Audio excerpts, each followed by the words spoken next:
wide. But some clubs had been rebels, not intentionally, but because of the stadiums. Take Highbury, for example. It was 5 metres shorter and a metre narrower, meaning away sides had a challenge to adjust. White Hart Lane was exactly the same. And actually, when Spurs temporarily moved to Wembley, they asked the FA to shorten the pitch. The FA, very offended by the sacrilegious suggestion, said no. Which, in fairness, could have actually benefited Tottenham because when they moved into their shiny new stadium, the pitch was exactly the same size as Wembley's. Today, Forest pitch at the City Ground is a big one. It's 2 metres wider than any other pitch in the Premier League. But the smallest of all, Craven Cottage, just 100 metres long and 65 wide. No excuse for not tracking your man. There are a couple of crazy outliers in Europe too. At Napoli's home ground, the Stadio Diego Armando Maradona, the pitch is a whopping 110 metres long. At least they don't play on a slope like Newcastle do. There's a 2-metre incline on the pitch at St James's Park. And don't get me started on the old pitch at Yeovil too. It used to be a slant of 2 metres corner to corner and across the halfway line. So UEFA have their standards. So do the FA, but they do give pitches in England some wiggle room. Pitches can be anywhere between 90 and 120 metres long and between 45 and 90 metres wide. I mean, the rules state you can't have a square pitch, but in theory you could have one that's 91 metres long and 90 wide. Imagine rocking up to play a Sunday League game and the pitch is basically a square. So there are rules and regulations on sizes, with a UEFA standard that roughly everyone follows. But as we all know, size doesn't matter, does it?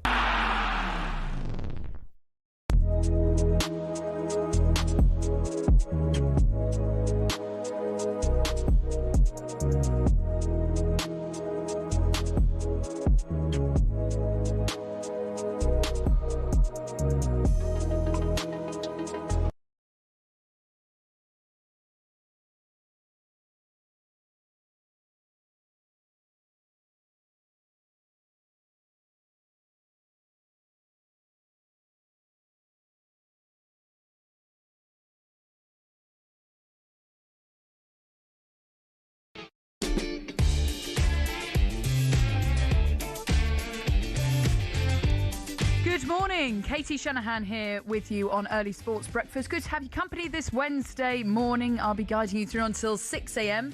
when Alan Brazil and Ali McCoy's take over with talkSPORT Breakfast.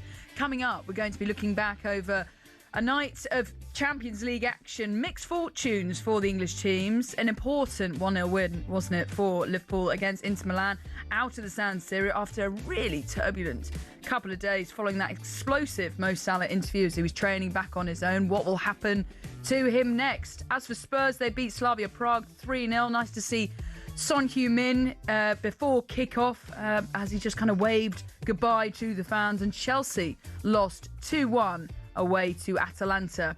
We've also got more Champions League football for you tonight, as it's the last Champions League fixtures of the calendar year. Arsenal are away to Club Brugge.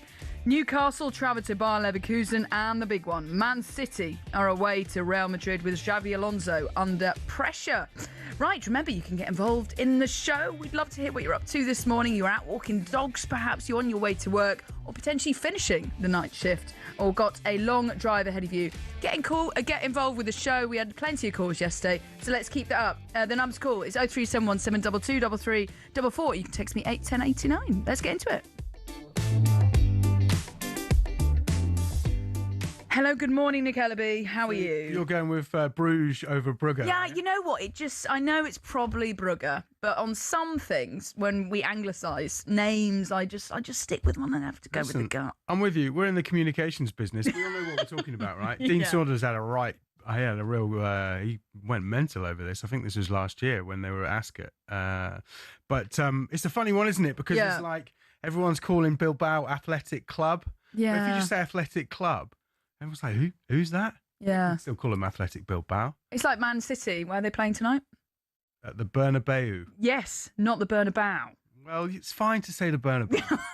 We all know what we're talking about. You know when the Premier League players obviously like Bruno Fernandes instead of Bruno Fernandes and all of this. Yeah, but then you say Fernandes? No. It's not. Because it sounds said, even though it's right. And actually, I've spoken to him, and I was just like, "Is it Fernandes?" He was like, "No, it's Fernandes." I was like, "Okay, fine." But then we got into such a good rhythm of saying it Fernandes. Are you going to say Nuno Gomes as well? Yeah, I just no. You've got to do one or. It must annoy the players. They're like, "That is not my name." But we don't say Paris Saint-Germain, do we? Yeah. Here's one for you, right? Saint-Germain. I sometimes feel very southern when I say Newcastle.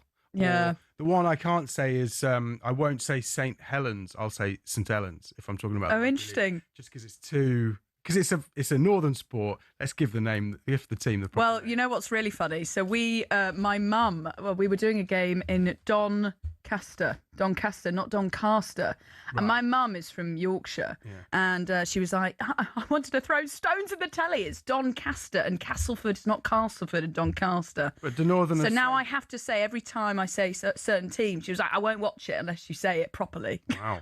Even though it sounds weird from me because I'm very southern. The Northerners say Bath? No, yeah, she says Bath Grass. We're going to make them say Bath then. Yeah.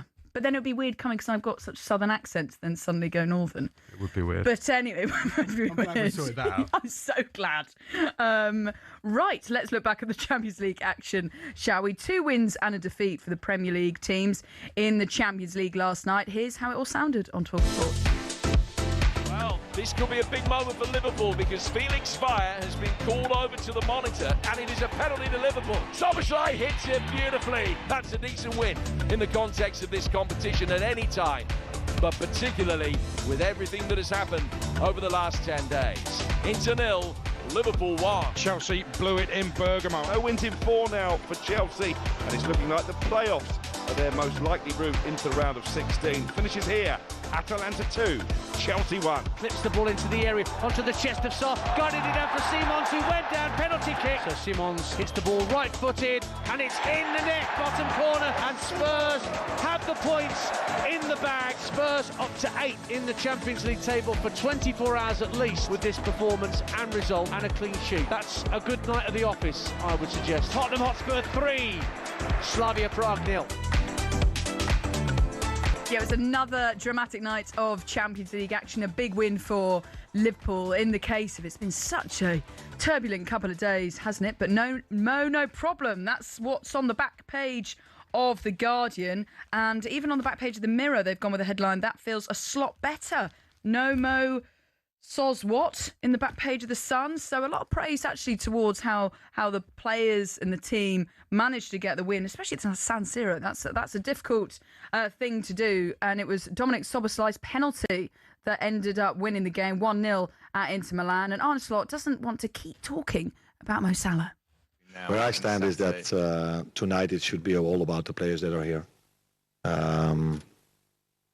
In the rich history Liverpool has, they've had many of these evenings, but after in the season we are in, I think if you have an away win in this stadium against such a strong team, then it should be about the midfield or about Ibu or about the ones that are here. They deserve all the credits. I can fully understand on Friday that I get a lot of questions about other things, but tonight it should be about the ones that are here. Well, in the post-match conversation on Amazon Prime, Slot was asked if there was a way back for Salah. He said, first you have to ask if the player feels as though he's made a mistake. I'm going to talk to him. But then you have to ask, should the initiative come from me? Makes a good point there. However, in the press conference later, Arne Slot then rode back slightly on those comments. Maybe he was advised. I didn't say who should make the first step. This is going to go back and forth, isn't it? Well, on the sports bar last night, former Liverpool forward Dean Saunders said that Salah's ruined everything he's done at the club. The sad thing is, when you watch the games and the camera goes up into the director's box and you see Ian Rush, Kenny Dalglish, you see some of the ex-superstars, Alan Hansen, Salah won't be able to go and sit in the director's box. No, he will in time. He will. No, he won't. He won't. He won't. He's ruined everything he's done. He's ruined it. Well, Virgil van Dijk, after the game, actually said, conversations like these need to need to stay indoors. That's what the players are doing. He said, I obviously have a good relationship with Mo Salah, but we as a group have to be against the outside noise. Do you think he's right in saying, Mo Salah, that he shouldn't have to fight for his place after what he's done for the club? Well, Daniel Sturridge said that every player in world football has to fight for their spot. He's showing signs of a frustrated player that feels as though in these big moments he can help the team and score goals. Think back, 5 months ago, best player arguably in the Premier League, well, one of at least, won the Football Writers, Premier League champions, and now he hasn't started the last 3 games, and he's training on his own. How quickly things can change. Meanwhile, are things coming together for Thomas Frank and Spurs? They won at home 3-0 over Slavia Prague, and talkSPORT's Scott Minto says that Thomas Frank's side can push for that top 8 and automatic qualification. Thomas Frank could be very, very happy with the scoreline as well as the performance as well. I do think you're right, Stanek. You could probably argue was man of the match. You can easily be the best player in the park, even though if you're on the losing side, just because he did keep it down to 3. You could also argue that perhaps a 6-3 scoreline wouldn't have been an unfair thing in terms of chances created. But look, they have kept that clean sheet. Vicario certainly be happy. So too the back 4 of Spurs. The manager, the fans. And just as about building a little bit of momentum after the very important home victory in the Premier League. They followed it up with another home victory in the Champions League. And certainly they'll be looking to try and make it 4 wins out of 4. And if they were to beat Dortmund here at home, they can go to Frankfurt with a lot of confidence, believing they could well make top 8. But the way they've played in the Champions League so far this season, it's been very up and down in the Premier League. Thomas Frank should be happy with that, and they'll definitely be in the playoffs. The question is now, can they just kick on and make sure they finish in the top 8? Yeah, as for Slavia Prague, still not won in the Champions League at the moment. Also good to see Son Heung-min at the stadium last night prior to kick-off, as he says goodbye to the fans. Always good to see Son Heung-min back at Spurs. What a player he is. It wasn't such a great night for Spurs' rivals Chelsea. They went to Atalanta and actually ended up losing 2-1. So are Chelsea struggling to get themselves up for games that aren't against the big boys? No wins in the last 4 games for Chelsea now, and it gave Jamie O'Hara a chance to get his own back. Has anyone seen Jason Cundy? Has anyone seen Chelsea? Enzo Maresca, the Kings Road, Raffles nightclub, Scott Minto, Cole Palmer. Can you hear me, Cole Palmer? Your boys have one hell of a beating. The Farmers Market on Sunday Road on a Sunday. Battersea Park, Jeremy Clarkson, Tony Truman at O Beach. Can you hear me, Tony? Your boys want one hell of a beating. Tom Bowley, Jamie Lang, Amram Grant, Reece James, The Shed End, John Terry, Jason Gundy, John Terry, Jason Gundy, John Terry, Jason Gundy. Has anyone seen Jason Gundy? Has anyone seen Chelsea? He couldn't help himself, could he? Full launch. Went full for that. Well, after that 3-0 win over Barcelona, Chelsea haven't won a game since. It's 2 defeats and 2 draws. Is that lack of consistency down to potentially the lack of experience in this young Chelsea team? Are they still title contenders? We were saying that they were, even after that draw against Arsenal, weren't we, the other day? So where do you sit with Chelsea? They're currently 5th in the Premier League and, they're just falling away at the moment, but they need to turn up for those big games. But they did lose against Atalanta last night, 2-1. As for tonight in the Champions League, it's an 8 o'clock kickoff where Arsenal do travel away to Club Brugge, which I'm saying at the moment, not Club Brugge, which is probably right. So Arsenal away to Club Brugge is 8 o'clock kickoff. That's over on talkSPORT 2 in the Champions League. But the main game on talkSPORT tonight is Newcastle, who travel to Bayer Leverkusen in the Champions League. Adrian Durham will have all the build-up from 7 o'clock on kickoff. Right, this morning, it's unsurprisingly still about Mo Salah, because that is what's dominating all of the back pages this morning. No Salah, no problem. Let off, Szoboszlai spot on as Reds scrape a win without Salah. So we are asking you this morning, with Mo Salah being urged to front up and apologise, is there anything you'd like to say sorry for this morning? Think of this as the talkSPORT confession box, and I am willing to hear anything that you want to say sorry for. This is your chance. You can give me a call, 03717 2233 44. You can text me 81089 if there's anything you want to get off your chest. Now is your chance within reason. Keep it clean. My one is probably...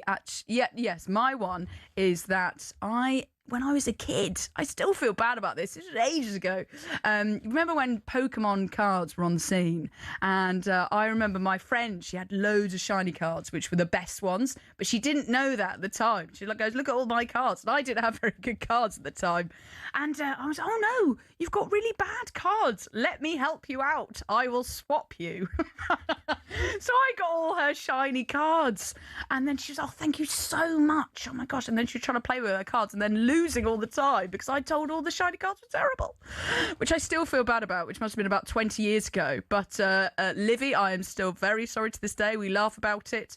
I'm actually quite a nice person, but that was pure evil as a kid, of which my parents told me off for when I came back from school. They were like, can't do that. Can't lie to people. So is there anything that you would like to say sorry for this morning? Let me know as part of the talkSPORT confession box. Text me 81089.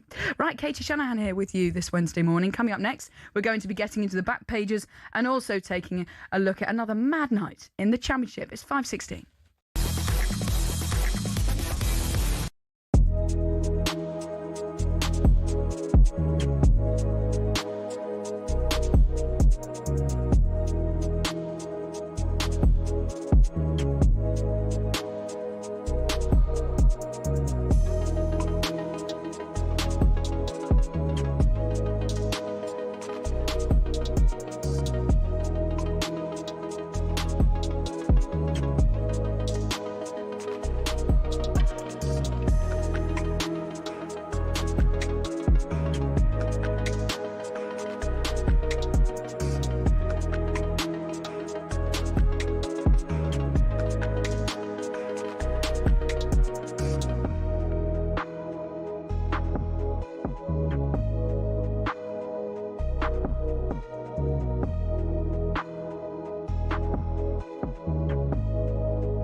A very good morning. How are you doing this Wednesday morning? Katie Shanahan here with you until 6 o'clock, where Alan Brazil and Ali McCoy take over with talkSPORT Breakfast. Remember, we're now on your DAB radio, your smart speakers, YouTube, and of course your smart TV as well. So come and say hello this morning. Right, here's some of the headlines you're waking up to this Wednesday morning.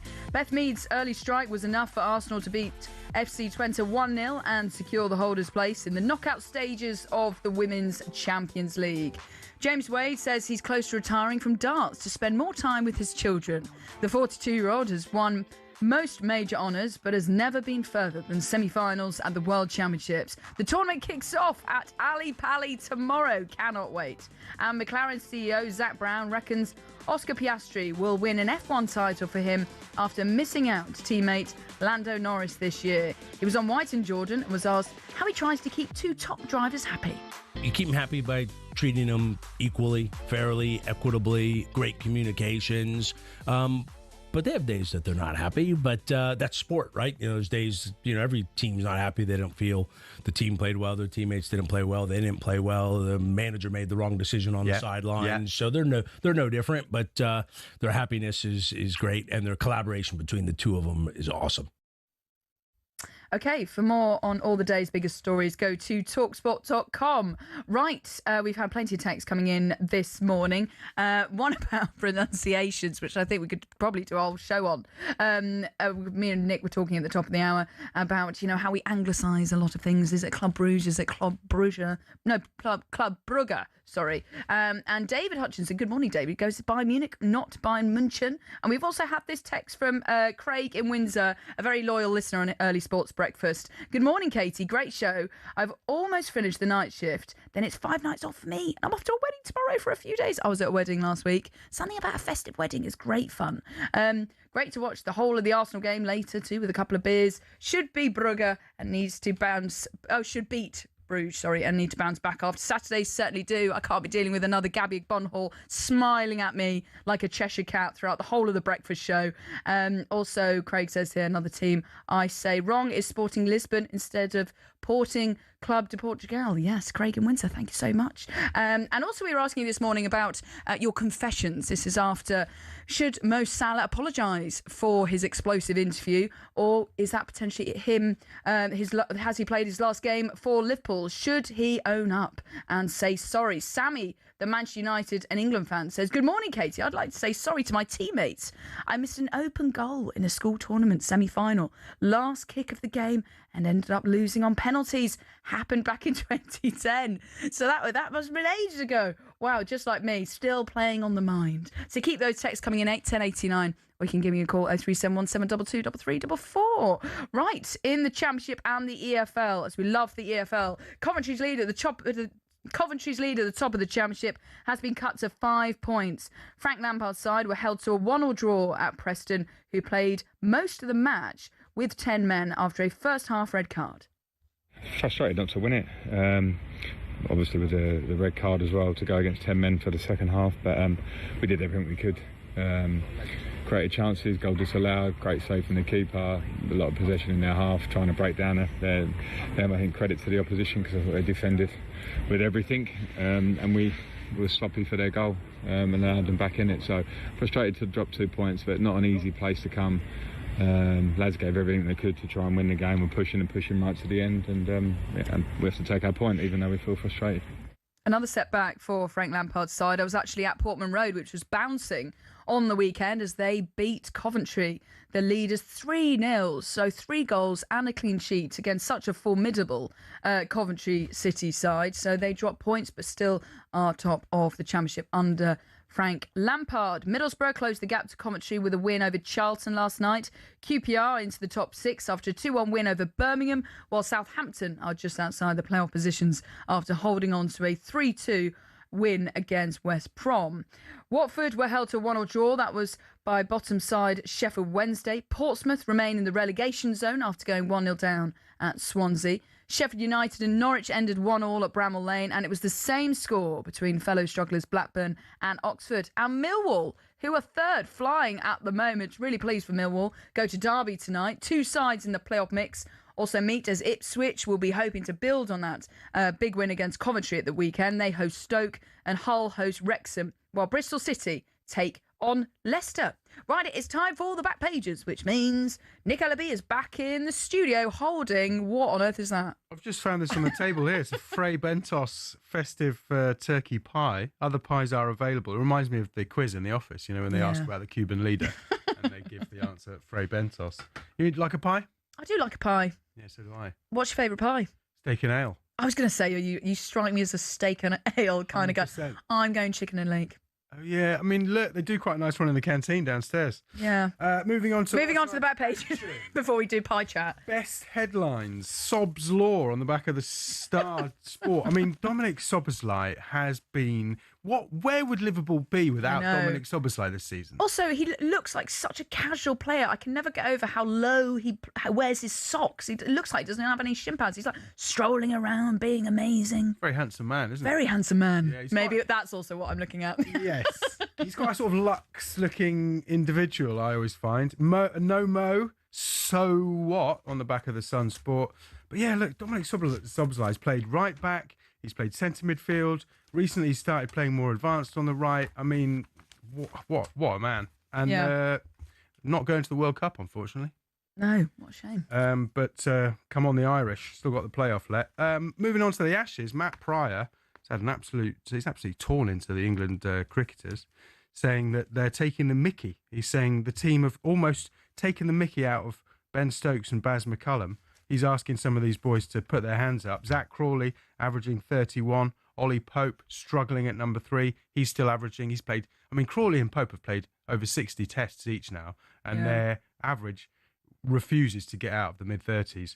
I think it's probably time for changes. Do you think that England are going to make any changes for the third test? Have you been watching at stupid o'clock in the morning? Well, normally I've been presenting the show and we've been going over to John Norman, where we're like, oh, I want to go to John, but I don't want to go to John because I know when we go to John there's been a wicket at the cricket. And I think it was the the first day of the first test, that was it. And we were going to John because obviously there was a batting collapse, and it ended up being quite funny because it was so terrible. We were trying to be hopeful, but... Because we had some hope this time. Yeah, we did. We had a little bit of hope, and then you were a bit more patient with the bat, and then Will Jacks went, and then Ben Stokes went, and then it all went. But we'll see. I know you're really into your cricket, so what do you think? I think we're in danger of losing this 5-0. Yeah, same. I hope Ben Stokes... But we kind of said that even before we went. No, I was predicting 3-1 Australia. Oh, okay. So, I think a lot of people had a lot of false hopes. I hope Ben Stokes stays on as captain, even if we do get an absolute pasting. He's already signed a new 2-year contract to stay until 2027. So, usually what happens if after a bad loss in Australia is heads roll. Yeah. If it's 4-0, 5-0, I think McCullum probably goes. I hope Ben Stokes stays anyway. I would follow that man to the ends of the earth. Good news for Olympic fans. No dynamic pricing at the LA Games. Okay. Obviously, FIFA are an absolute joke. Can we get stuck into FIFA? Go for it. They're supposed to be a non-profit organisation, and they're ruining the sport that we love. Not only with this stupid peace prize, FIFA's ethics committee are investigating Donald Trump. Yeah. You see the trophy as well? It looks like some weird zombie hands. Zombie hands. Yeah. You're right, actually. It's actually, I think it's based on a statue outside the Olympic offices. So it's actually really nice, something based on something not zombie hands. Yeah, but it looks... You should tell them, is it based on zombie hands? It looks like some people are coming, from the netherworld to pull us into a watery grave. Yeah. Anyway, Olympic fans wanting to go to LA 2028 will not have to deal with that dynamic pricing. Obviously, for the World Cup, FIFA taking a cut if you want to resell your tickets. And before we go, Michael Van Gerwen's spoken to the Guardian newspaper, interview with Donald McRae ahead of the World Championships starting tomorrow at Ali Pali. He's talking about Luke Littler, who he lost to last year in the final. Luke Littler says Van Gerwen lives with his mum. Everything is easy for him. He doesn't have a family of his own. He has no responsibilities. Everything's fine. When you start to face real life, then things are changing. You have to deal with new things in life. It's not going to be smooth for the rest of his life. Wow. Shots fired by Van Gerwen. Absolutely shots fired. And the darts gets underway tomorrow. Can't wait. The serious darts gets underway this afternoon. Well, it does get underway this afternoon. I can't wait. talkSPORT Darts Trophy this afternoon. talkSPORT Darts Trophy gets underway 1 o'clock on Hawksby and Jacobs. Really looking forward to that. Nick, thank you very much. much. And up next, we're actually going to be telling you how you can win tickets for the darts. Katie Shanahan here with you this Wednesday morning. Good morning.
Who doesn't love the Ryder Cup, the competition that ignites and unites the greats of golf like no other? 1927 brought us the very first edition at the Worcester Country Club in Massachusetts. For the first 22 editions, when it was just British and Irish golfers versus the US, America were only beaten 3 times. But in 1979, in came Europe, and in came Seve Ballesteros, who went on to win 5 of them.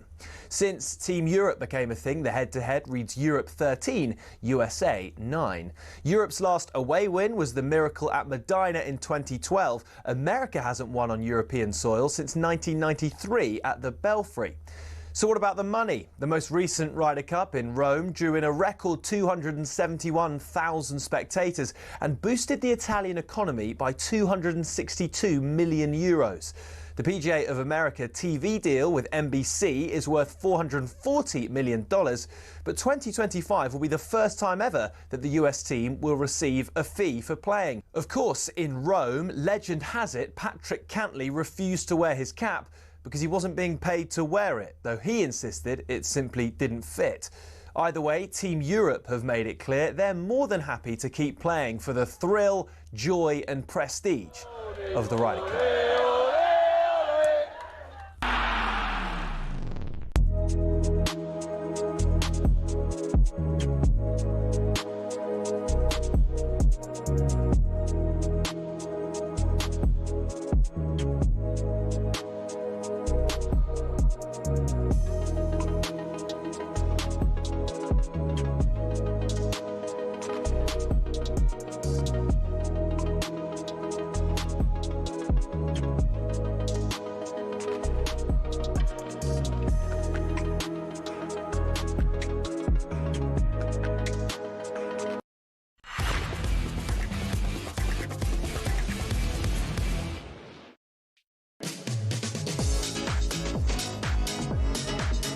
Good morning, Katie Shanahan here with you on Early Sports Breakfast. We are building up to the breakfast show where Alan Brazil and Ali McCoy will be taking over at 6 a.m. Really looking forward to seeing them for the breakfast show. Right, here's some of the headlines you're waking up to this Wednesday morning.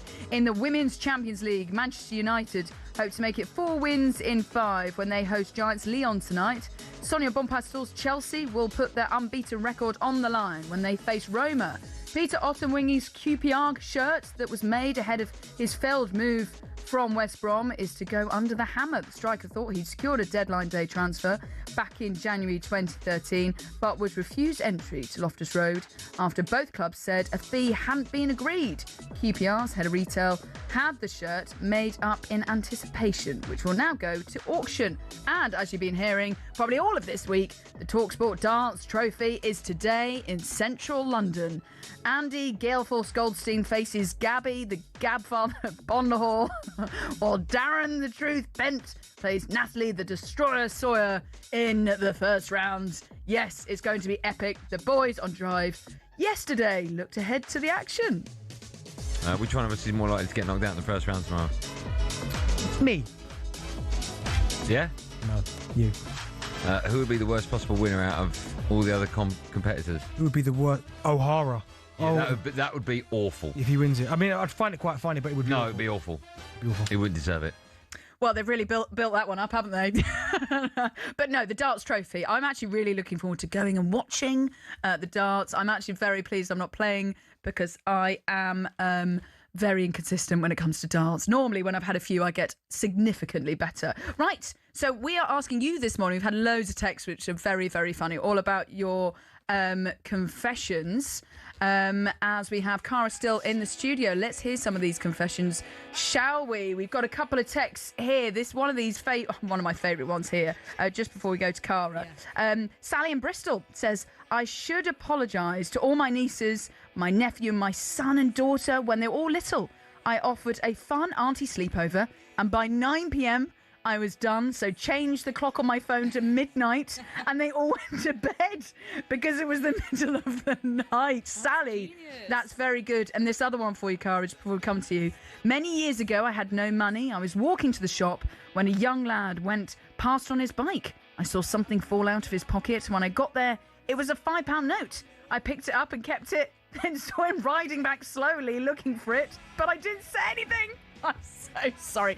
I mean, how many of us have done that over the years? Cara, what is your confession? Right, so when I was about 14, I was at a big Christian festival in a massive tent with thousands of teenagers, okay? Yes. And they were doing communion, appropriate for confession, I suppose. Yes, very good. And I went to one station and got the bread and the wine, but then realised that the worship leader that I fancied was giving it out at a different station, but I'd already taken it, so I had a moral, theological dilemma. Do I take communion again in the hope of meeting the very fit worship leader?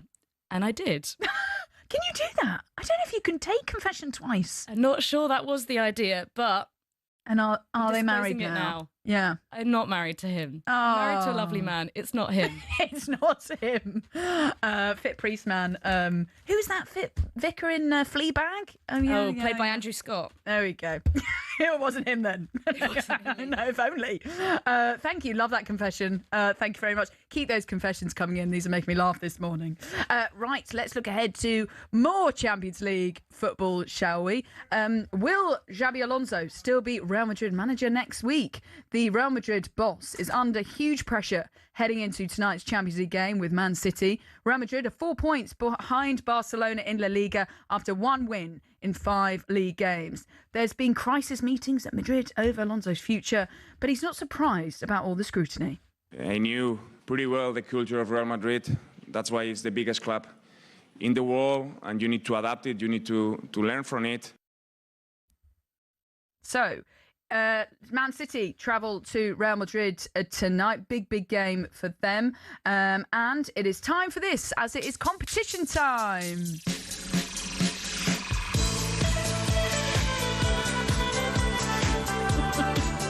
This is when the whole studio goes absolutely balmy behind me in the glass, because talkSPORT and Pitch Experiences are giving you the chance to experience the event of the year. Yes, the PDC World Darts Championship at Ali Pali on the 23rd of December. You and 3 mates could be living it large with platinum seats, fine dining, a complimentary bar, and exclusive access to the 501 Lounge with Russ the Voice Bray. Then it's straight to your prime arena table for the best view in the house. Get ready for an unforgettable Ali Pali Christmas.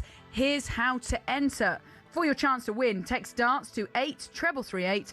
Text costs £2 plus your standard network rate, or you can call the number 0343 421 7508. Lines closed 4 o'clock on the 18th of December. That's when you'll need to answer your phone if it rings. 18 plus and UK residents only. So for your chance to win, text darts to 83338 now. This is a network promotion. Full T's and C's at talksport.com. Right, we've been asking you this morning, what are your confessions? This is after Mo Salah, all of the saga following that explosive interview. Should he apologise for what he's done, or is actually this the end of his Liverpool career? Nick Ellaby is back in the studio as it's time for this. It's a front page throwdown. Oh, what a move! The front page is first on the early sports breakfast. talkSPORT. So, Mr. Nick Ellaby, what is your confession? I'm pretty well behaved, I think. Are you? Let's not get into that.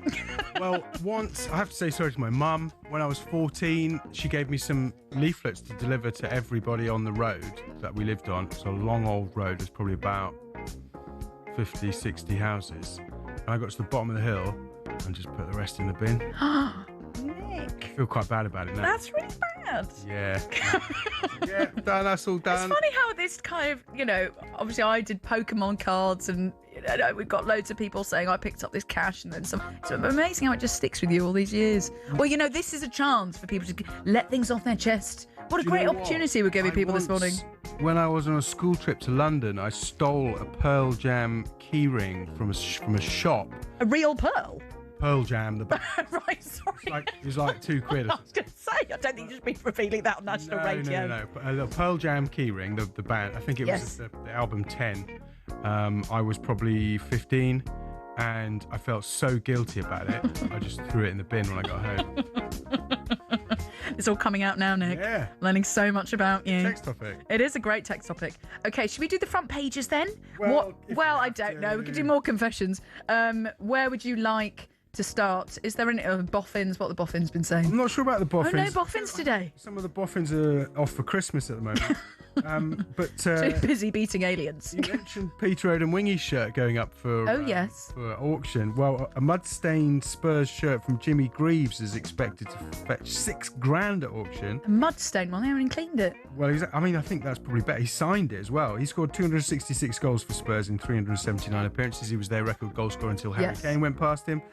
Jimmy Greaves, a lot of people who saw him play say he was maybe England's best ever striker. This is a Spurs shirt.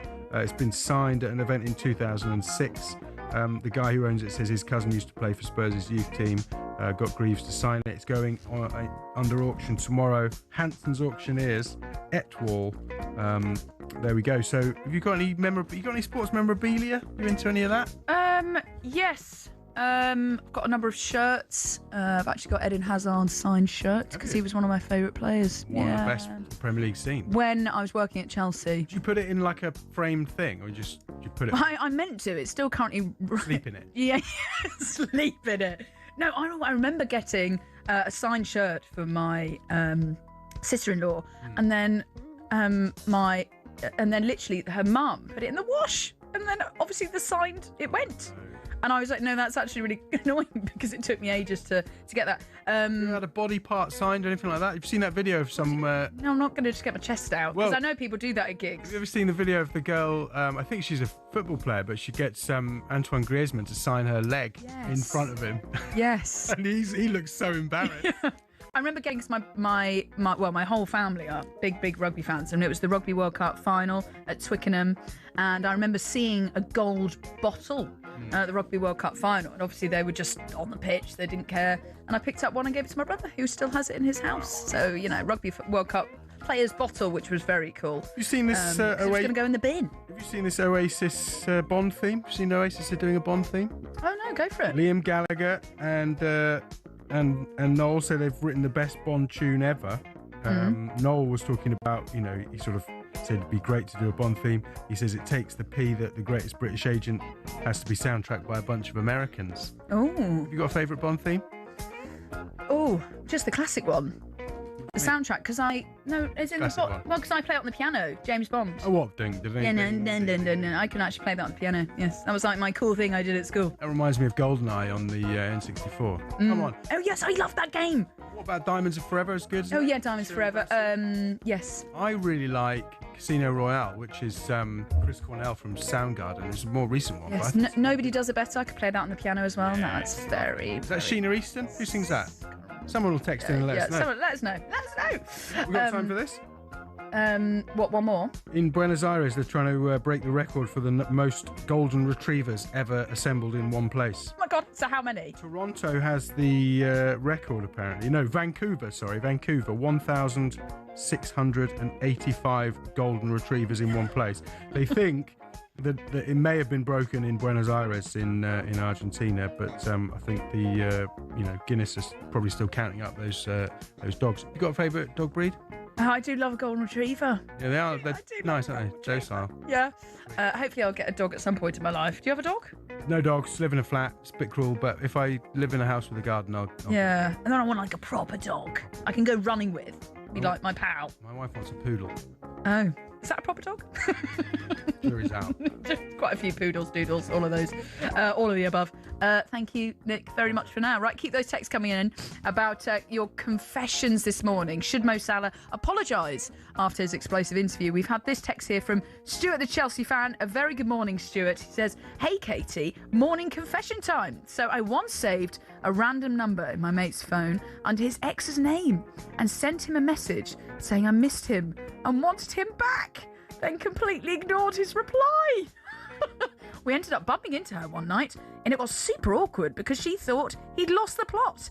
I never actually confessed it until now. So sorry, Terry. Poor Terry. Oh, and I don't know whether they're together or they're not. But oh dear, Stuart, the Chelsea fan. Well, at least you've got it off your chest. You confessed, and there we are. It was.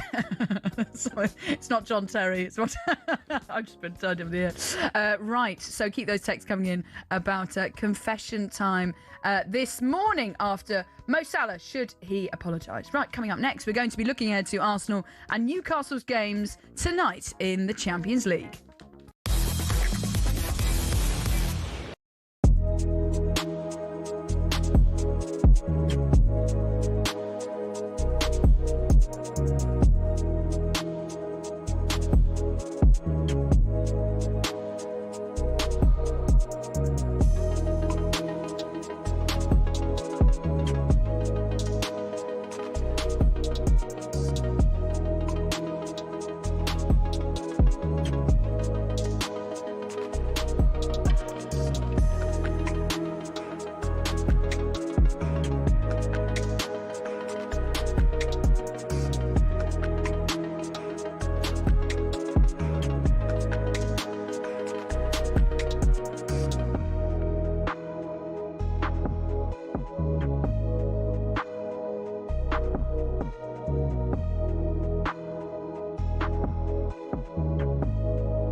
almost ready to go. Ian Danter here in the commentary box. But it is all about whether Dean Saunders can retain the talkSPORT World Championship.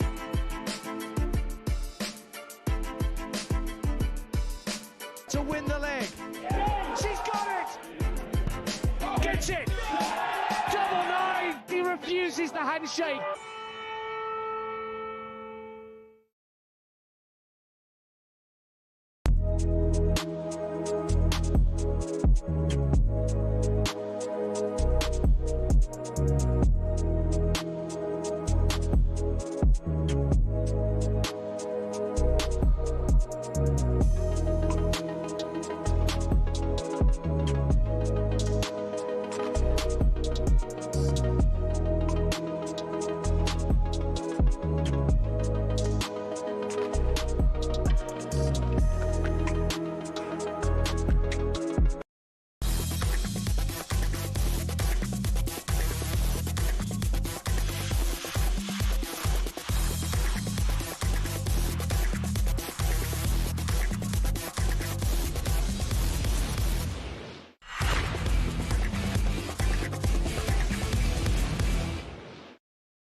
Good morning, Katie Shanahan here with you on talkSPORT with Early Sports Breakfast this Wednesday morning. Alan Brazil and Ali McCoy will be here in 8 minutes' time from 6 o'clock with talkSPORT Breakfast.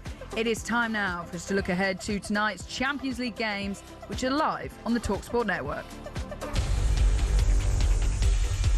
Bounces for Schick, who shoots from the halfway line. Oh my word! What a goal from Patrick Schick! Bounces kindly for Harvey Barnes, and he's done it again. It's Harvey Barnes for Newcastle United. If Newcastle can grab a spell of momentum, they can definitely go and win this. And it's in! Onyedika has given Club Brugge the lead. Martinelli is clear. Can he round it off? He does! Arsenal sitting pretty at the top of the Champions League phase table. It has become a rivalry that has defined the European stage over the last half a decade. Inside the penalty area, Guardiola, Haaland! 1-0 Manchester City, flinging it past Edison, Bellingham! Oh my God! 3-2 Real Madrid. Bernabeu is not easy, but the draw is the draw, and accept the challenge. Eddie Howe says he doesn't want to experience the empty feeling that comes from Champions League defeat again. They lost 2-1 away at Marseille last time out and go to Bayer Leverkusen this evening. Howe's pleased to finally have Jan Wisser available for this game. Yeah, he looks positive. I think his body language has been very good. He felt boosted by coming on the pitch and playing. As I said, it's probably earlier than we would have wanted, but I think he's ready to take on minutes. The challenge we have now is going to have limited training time in between games to continue to develop his fitness, so it's going to be a balancing act we've got to try and get right. But I think he showed in that 20 minutes his qualities and what he can bring, and I think he'll only get better. As for Arsenal, they need to bounce back from their second Premier League defeat of the season. That was away at Aston Villa. And just looking in the sun here regarding some team news, they've 15-year-old Max Dowman has a serious ankle injury. Declan Rice has not travelled due to illness, while Leandro Trossard and William Saliba have also stayed home. So Arsenal hoping to get a win and continue their 100% record in the Champions League this season, stay top of the tree. So tonight, the kickoffs for you on talkSPORT. It's 8 o'clock. Newcastle travel to Bayer Leverkusen with kickoff from 7 o'clock. That's on talkSPORT. And then over on talkSPORT 2, you've got Arsenal travelling to Club Brugge at 8 o'clock in the Champions League.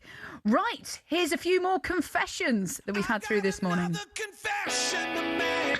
Very good. These have been hilarious this morning. Right, we've got one here from Carl in Margate. Says, good morning, Katie. My sister is 9 years younger than me, and I used to have the job of babysitting her. Her bedtime was 8 o'clock at the weekend. I used to send her out the room and put the clock an hour and a half forward, so she would actually be going to bed at 6:30. I confessed this to her only about 5 years ago when she hit 50.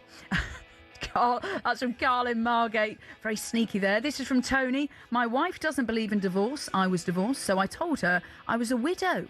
Every time we visit my hometown, she makes me put flowers on the grave of my deceased wife that I randomly selected. Tony!